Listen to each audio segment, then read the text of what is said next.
Okay. Hello, dear friends. Good morning. Such a beautiful, beautiful morning.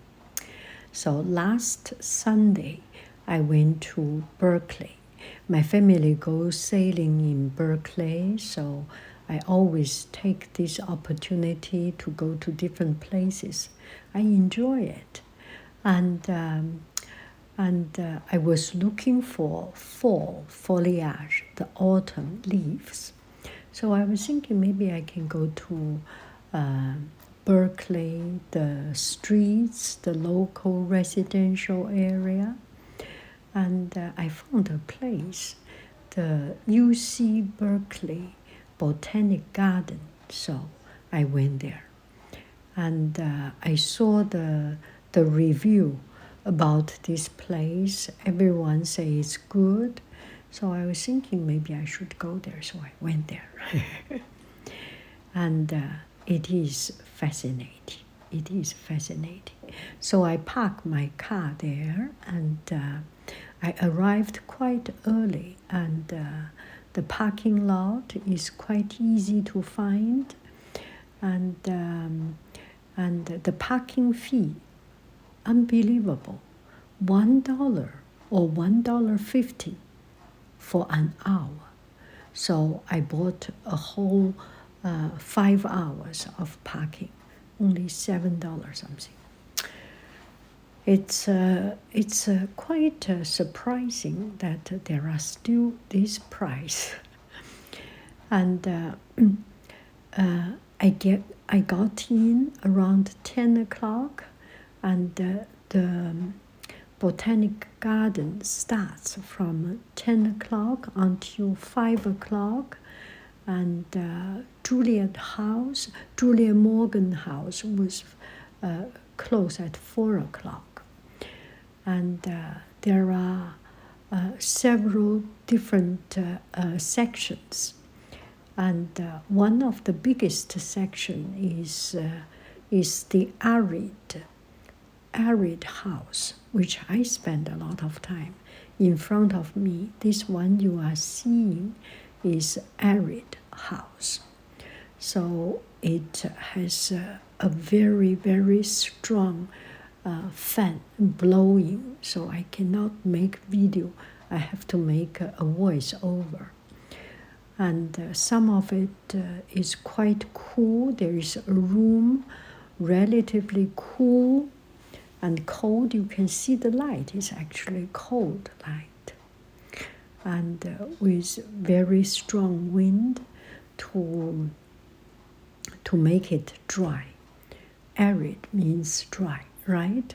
And there is another room that is a little bit warm. So there is the cool arid house and the warm arid house. With these succulents inside, it's just fascinating to see their life. And in high desert, in very cold place, in Antarctica, there are life. There are plants. These plants survive with no rain, a whole year no rain. And when the rain comes, they rejuvenate, they recover. And just very fascinating. So just outside the arid house, which is an indoor, a little bit like a greenhouse. It is actually greenhouse, arid house. They just made it very dry. Outside, there are these cactus garden, the arid landscape, the arid plants. And UC Berkeley Botanic Garden started from the beginning of the university. At the very beginning, it was a laboratory, a test field for the university as a scientific research lab. And it was relatively small, And in the 1960s or something, they start to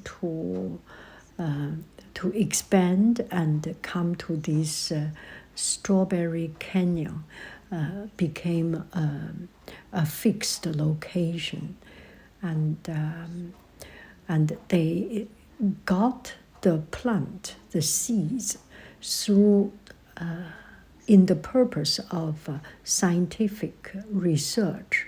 So they went to desert, they went to forest to get some of the seeds and see how it grows in different kind of environment. But mostly their biggest collection is still the Mediterranean and the local California, this kind of weather, very much fitting into the local weather. And there is actually a Chinese plant, Chinese medicinal plant, and I was just very fascinated by it.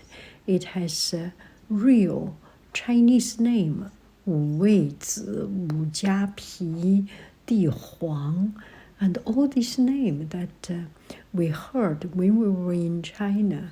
The Chinese medicine, you go to Chinese medicine store, herbal store, you will see the big little drawers, and with a balance, the doctor or the pharmacian will pick up 20 gram of these, 100 gram of another thing to make it for you in front of your eyes. It's very fascinating. And there is no pharmacy there, but there is medicinal plants. So I took a good look of the medicinal plants. And come back to talk about the cactus. The cactus, and they have different kind of shape. Some of these sticks, and the sticks actually have some wooden texture inside it. Otherwise, the whole stick so tall, it just does not stand. And cactus actually inside is like a cotton ball, like a melon, a cotton ball.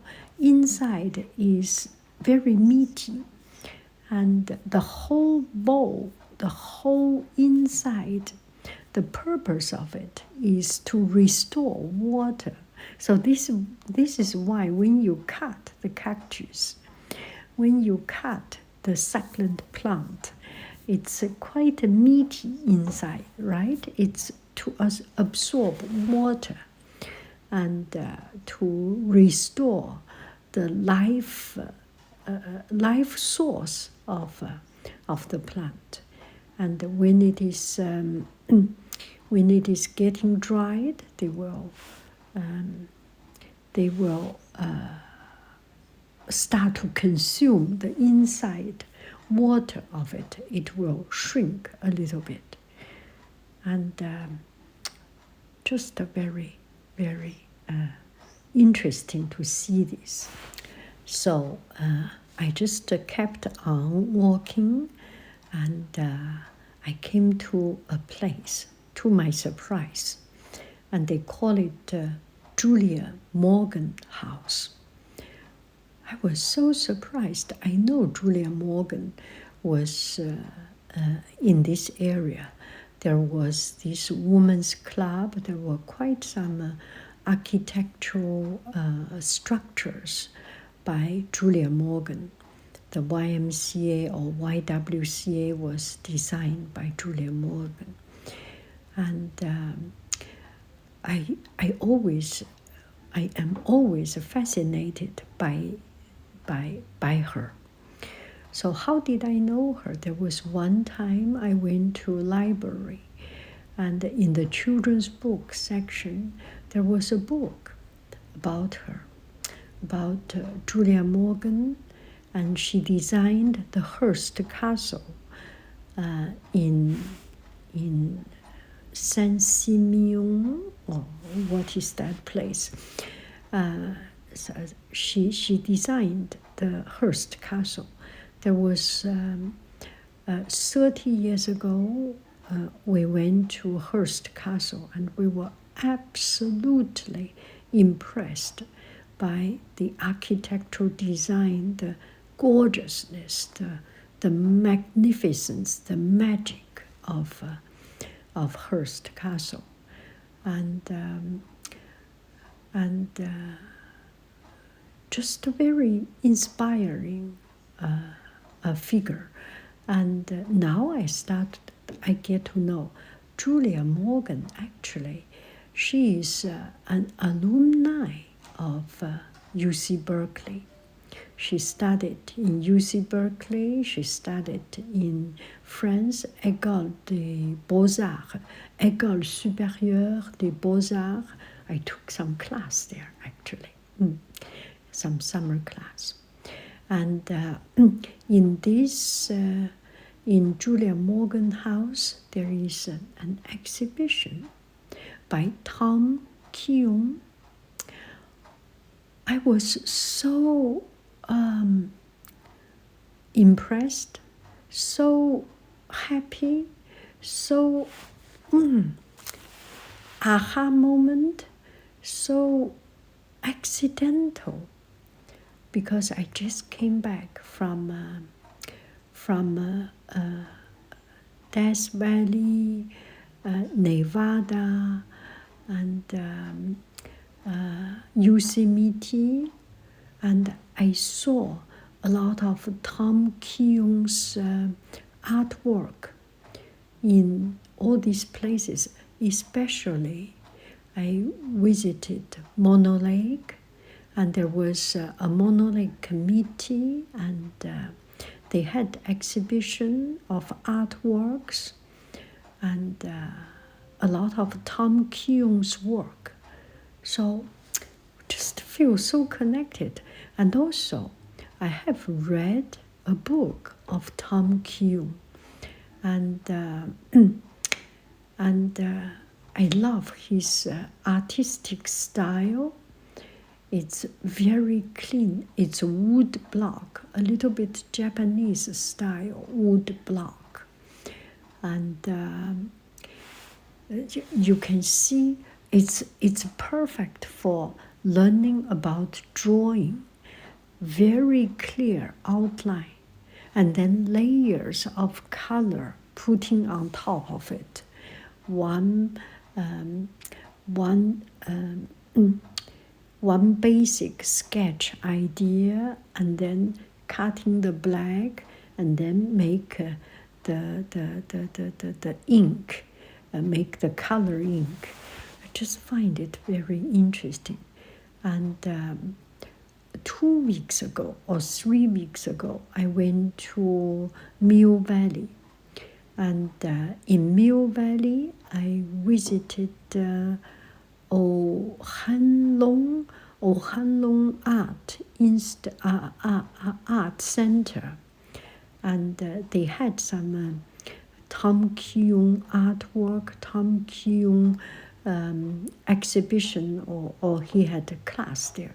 So he is a Mill Valley local resident. And I just feel so connected. I am just an elementary school teacher. I am nothing but this artist's work, just because going to that place and knowing he is from that place make me feel very connected. Oh, I'm a little bit ashamed of myself to connect myself to these great people. Anyway, I do feel very impressed. And Tom Killion is also a UC Berkeley alumni. So all connected. It's a full cycle. And